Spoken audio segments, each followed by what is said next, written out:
আমি মাঝে মাঝে কই যে মুহাম্মদপুরের মতো জায়গায় মামুনুল হক সাহেব হুজুর দাঁড়াইছে, জীবন অভ্যাস করতে না। আমি এটা কই কি লেগে জানেন? কারণ যেই জায়গায় চুরি চিন্তায় রাহাজানি বেশি, যেই জায়গায় কামি হইলো কিশোর গ্যাং এটা হেডা, যেই জায়গার মানুষই বেশিরভাগ হইলো ওই সাইজের, এরা চিন্তা করবো ওই সর্বনাশ, কত বড় মাওলানা সাহেব এমপি বানাইলে আমরা খাইম কি? কথা বুঝুন না? বাস্তবতা এটা বানাইতো না এরা, কারণ এরা বানাইলে হেরারই সমস্যা। আরে আমাদের সমাজের তো 60% লোক মসজিদও গিয়া উঠতে চায় না, হুজুর আমার উজু নাই, আমার গোসলটা ঠিক নাই। মাদ্রাসায় গিয়া বাইরে খার হইতে হুজুর ডাহে বাইরে অনেক লেগিয়া, মানে ডরায় মসজিদের ভিত্তে যায় না, মাদ্রাসার ভিত্তে যায় না। যেই লোক ডরায় মসজিদের ভিত্তে যায় না, মাদ্রাসার ভিত্তে যায় না, সেই লোক একজন হুজুরের নেতা বানাইবো? অসম্ভব, অসম্ভব।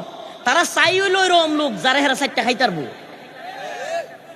প্রিয় ভাইরা আমার, বন্ধুগণ আমার, এই জন্য আমাদের সমাজ ভালো হইতে হইলে আল্লাহর কোরআনের কথা বলছে, আমার কথা না।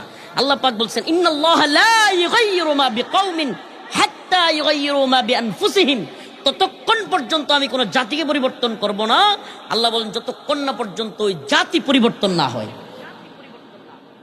তাইলে জাতিকে যদি ভালো কিছু দিতে চান, জাতিকে যদি সত্যিকার অর্থে, আমরা সবাই কই আমি ভালো মানুষ, আমি সমাজটারে ভালো দেখতে চাই, আরে আমি যে কত ভালো মানুষ মানুষ খালি বুঝলো না। কেমনে বুঝবো?